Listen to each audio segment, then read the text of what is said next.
So installer base, market share, true market share, people continuing to use your product who will upgrade at some point if they can.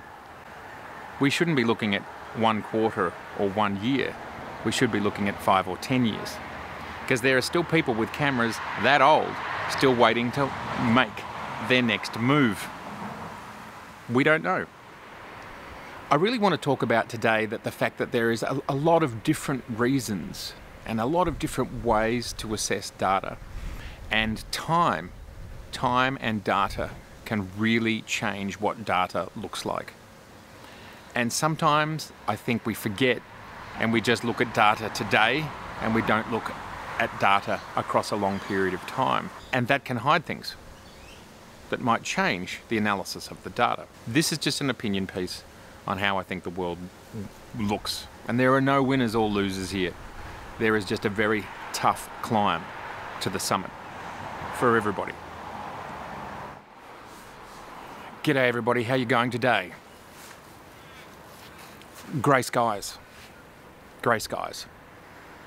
We've just had the first quarter results for the next fiscal year in the camera industry.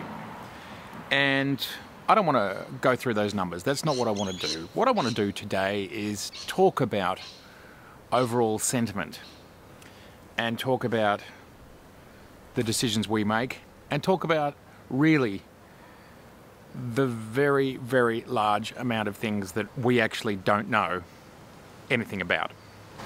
Grab yourself a cup of tea and settle in for a dry, I wouldn't quite say somber, but this is an opinion piece where I just want to talk about the industry, the photography industry, the camera manufacturing industry, and the world as a whole.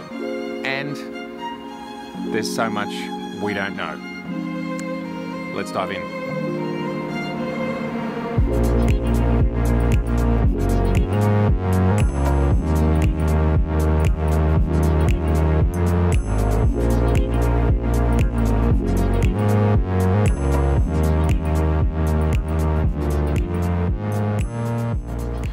Okay, well, today I thought, seeing as the lens has arrived, I'd give the 24 to 200 a little go. Even so, I like my short depth of field. But even with a lens like this, and we are at 35mm, and I think the f-stop is f4.7 or something like that, 4.5. Well, the background is still out of focus, it's not that far away, and I am exactly an arm's length. So how long am I armed? I don't know, maybe 60 or 70 centimeters, about 2 feet from the lens. I think it's looking good. So well done, Nikon, for getting this lens out. Okay, so let's talk about the serious stuff. And I'm still a positive guy, but I'm also realistic, and we need to be realistic about the world. So the camera industry, perhaps for the last, let's say, 5 years, has been on a corrective trajectory. Around about the mid-2000s, digital photography became affordable, and literally people in their millions and millions decided to give it a bit of a crack, have a bit of a go. It became a bit of a fad, like windsurfing or rollerblades. This was the next big thing. And for 10 years, Canon, Nikon, Fuji, Olympus, and so on just sold cameras in their millions. It was a bubble. It was a party. And the industry had a lot of tourists in it. And that meant that at some point, that party had to end. There was no question that it had to end. And look, it ended for a few reasons, the party. It ended because of the rise of the mobile phone. It ended because of cameras like GoPros and other cameras from DJI, where they put a tiny little camera on the end of a stick. There's lots of different products which eroded what people were using cameras for. And there were new uses, and people realized, I don't need the larger, bulky, high quality camera. It was a bubble. It was an unrealistic bubble, just like windsurfers in the 80s were everywhere and now they're not. And the question is, when we look at the industry and we look at the figures, and the figures are negative, every single company has got negative figures today, all of them. Nobody has been spared. But this bubble has been part of the trajectory for years.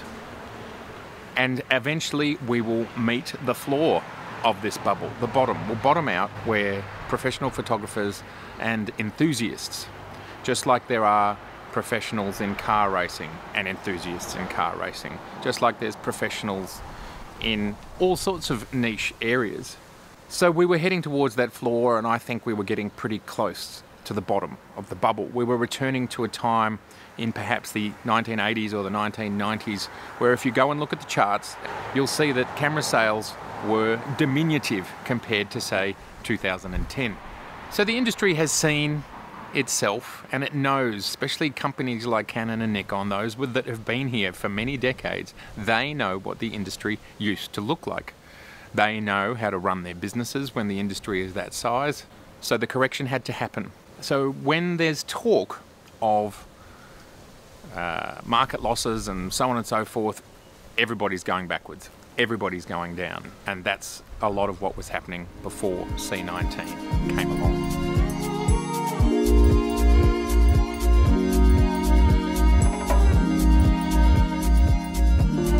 So part two of this story, and I think it's around about a 5-part story.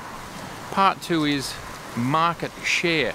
So there's a lot of energy goes into talking about market share. 2013, only 7 years ago, and not even 7 years because the camera came out, I think, in late 13, might be wrong, let's just call it 7. 7 years ago, Sony popped into the market. I bought the Sony A7R immediately because I saw the benefits of having a mirrorless camera as well as DSLRs in my world. The camera didn't meet expectations and I gave up on it. And I don't think anyone's going to argue that the first generation Sony cameras did not meet their DSLR brethren at the start. Let's not have an argument about it. It's just the way it was. I never put the boot in. I bought one, I tried it, and I moved on. Nobody in my world gave two hoots about what I thought about a Sony mirrorless camera in 2013, and I wasn't on social media talking about it. So let's say effectively Sony has been in the market since their generation 2-ish, around 2015. So when we look at market share, Sony's market share is based on the last 7, at best, but 5 years. And when we talk about it today, we'll talk about a quarter today, or we'll talk about a year, the last year that we've seen. But this data is a little bit misleading, because what we're doing when we're looking at this data and talking about the market, all we're actually talking about is sales that have happened in that quarter. And what that does not talk about is the actual market. How many users are sitting waiting to make their next purchase? I held off on the second generation Sonys because I just didn't think, I'd bought the first generation and I didn't think that they were there yet. I waited from 2013 when I bought the first one through to 2018 when I bought the third generation. The point I'm trying to make is Nikon and Canon both have a massive market share. Many of those people have not shown themselves to the data yet. They are not in the graphs. They're not in the charts.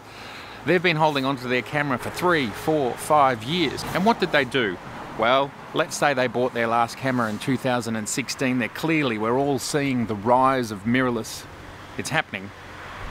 We're seeing it. And we're waiting. And those with less need or less resources will wait until their perfect camera drops. So when we talk about market share, I'd love to talk about how many total Nikon users and how many total Sony users and how many total Canon users are actually out there. But if we looked across actually their market share, their actual install base, I think you'd find it's ridiculously larger than what Sony's achieved.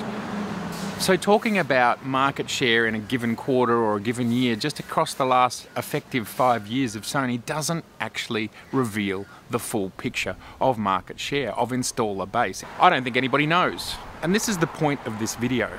I don't think anybody really knows who's got the market share, who's got the strongest installer base.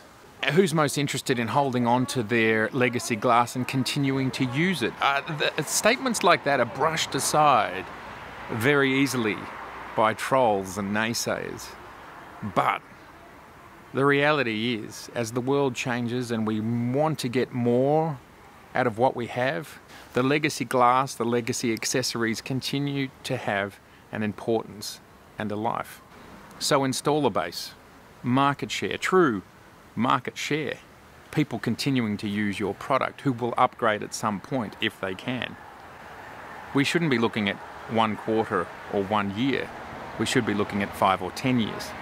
Because there are still people with cameras that old still waiting to make their next move. We don't know.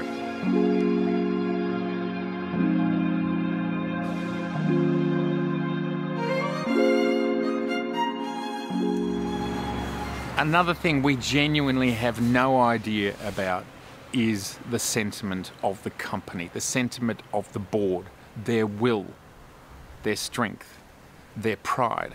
What are they prepared to do to maintain? Nikon is an optics company. This is what they've done. They've done it for 100 years. It's important to them. It's what they do. Whether it's in laboratory equipment, scientific equipment, weather equipment, or cameras, this is what they do. This is what's meaningful to them. There's also an assumption made that smaller companies are less likely to survive. And those 2 points, Sony's vested interest in being a stills manufacturer, stills camera manufacturer, is just not on the same level. There isn't the legacy. The other thing we don't know is Sony's a massive company. They do a lot of consumer electronics. I'm sure they're being hit heavily by COVID. I know, for example, television sales are down. Movie studios are closed, cinemas are shut, concerts are not happening. Sony is invested in so many different areas. They may simply go, we are juggling too many balls. We've got a very, very successful sensor division. We make billions of camera units for Apple and Samsung and whoever else. We make so much profit here, and our camera division, well, it's just hard work. And we do so many different things. My point is, we just don't know. We just don't know what sentiment, what the strength of the board, what they're interested in, where their profits lie. You have a company like Sony that makes lots of profits in one area, not in another. A company like Nikon, which is struggling to survive in general. They're just going to play these games completely differently. So this is another example of where we just don't know what they're going to do. So when I hear Nikon is dead, well, there's a lot of assumptions happening in that statement. And we don't know all the reasons why Sony or Nikon might choose to fight on or not fight on. And here's the thing about Nikon. There's been so much doom. Let's be fully transparent. Nikon as a company as a whole, all divisions, has been profitable up until March 30, 2020. So only 3 or 4 months ago. They were still making a profit. Yes, the camera division was not, but the company as a whole was making a profit. So they haven't been bleeding cash. Now, for someone who's run my own company for 30 years, there has been plenty of projects which I have had to support for years, whether it's opening a new gallery or producing a book. I've told this story before, but you may not have heard it. My first book started life in about 2010. I actively started working hard on it in 2011, and the book did not come out until the middle of 2012. I basically spent $150,000 to bring that book to life, taking into account everything that it took to get it there: graphic designers, film houses, color correction, the actual everything that came to bring it to bear.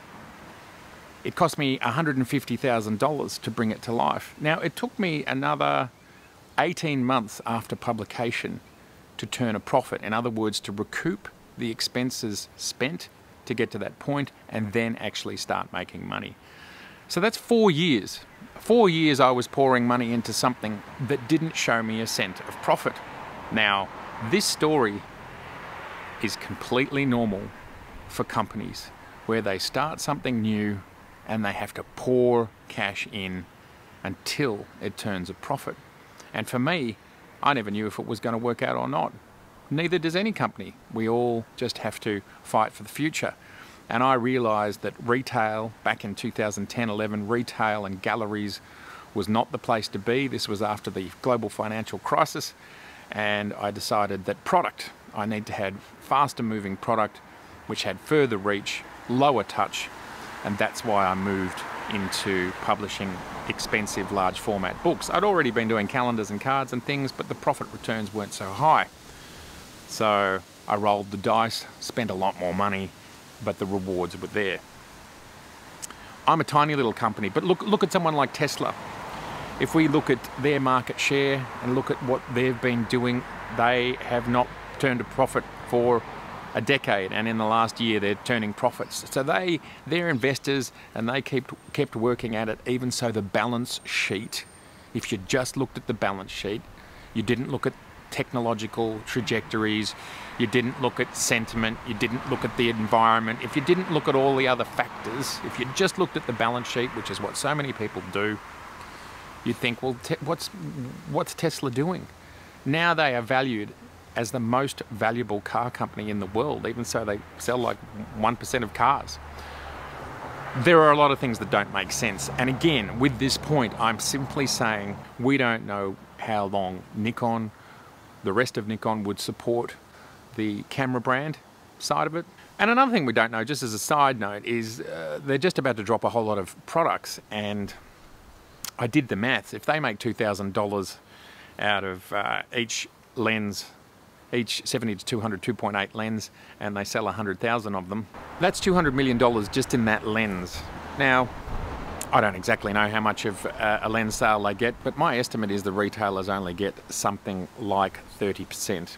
And if the lens is $3,000, then that means they get $2,000-ish. There's that lens plus everything else they're planning on doing. So this could change bottom lines quite quickly.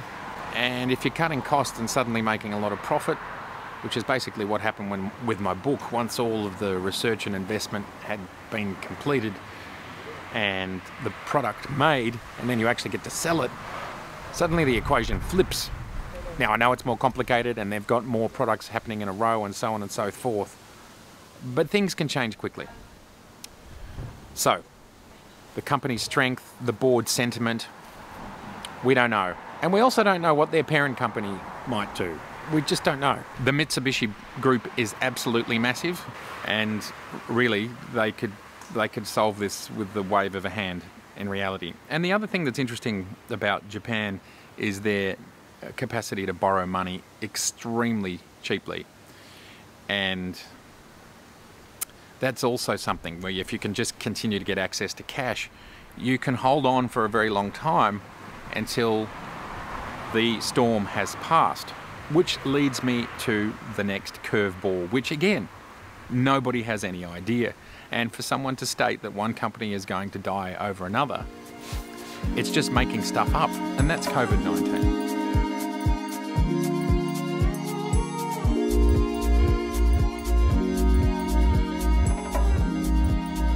Clearly at this point, here where I stand, we're in stage 4 lockdowns. I basically can't go outside of my property unless I'm dying or I'm going to the supermarket once a day, and that's it. The global economy is on its arse, and we just have no idea how it's going to impact every industry and every company. It's an absolute wild card. Again, this is a potential example of where perhaps the notion is the bigger they are, the harder they fall, the bigger they are, the slower they are to pivot. So don't assume that COVID-19, again, means the death of Nikon. It actually could mean the death of anybody and anything and any company and any entity. It's an absolute wild card. And because the world is so interconnected, the companies you deal with might be struggling, but you might be fine, but because they're struggling, they end up affecting you, and so on and so forth. In the latest Tesla earnings call, they talked about the fact that, you know, they're doing fine, but they were really having trouble getting hold of some of their parts. And that's just a problem. You know, you've got a car to build, but you can't get the door handles. Well, you can't finish the car, and it's just the door handles. So again, we just don't know. And I think everybody should, those who want to go out of their way to be negative about Nikon, you just actually don't know, because you don't have your finger on all of these metrics. But it doesn't stop here. There is more.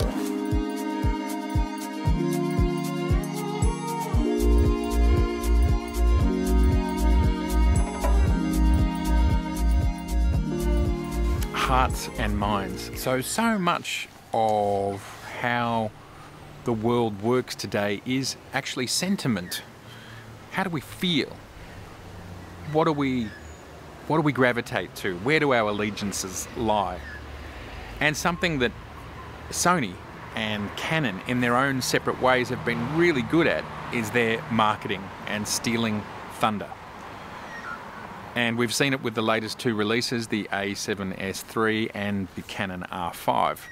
Both have been tentpole products which have stolen our minds, and not necessarily our hearts, but there's intrigue and interest there. Nikon is a company that basically lets its products talk for itself. And in today's world, where things are ever fast moving and the industry as a whole is on a downward trajectory as we flatten back out to the bottom of the bubble, this is not a winning strategy. But the crazy part about it is it has absolutely no impact on the quality of the product. The quality of the product is superb. The Z mount is a great idea, and the lenses are absolutely spectacular. Sure, focus could be a little bit better for people chasing birds. It's irrelevant to me. I'm very happy where it is. I did another shoot just 3 days ago, all with the Z6 and the Z7, and the shots look delicious. Shooting on the 85mm, the 20mm Z lenses, and the 70-200 FLED. Delicious, fantastic, great results. But you got to win the hearts and minds. And another thing that no one really has any data on is, well, what is in the hearts and the minds of Nikon, Canon and Sony users? How loyal are they? How long will they hold on for? Will they just simply wait for the next Nikon product that suits them? Is that the Z6S or the Z7S? Might be. But we simply don't know. Yet again, this is another data point which is very important, and we simply don't know. So to wrap this all up, basically, you know, ask yourself the question, what can you do? I don't want to be here telling anybody that one company is going to survive or fail. The reason I've pointed out this data today is I don't think it's actually clear. What I get tired of is people assuming it's Nikon or Pentax or Olympus or whatever. Sure, there is some short-term data that says that. Absolutely true.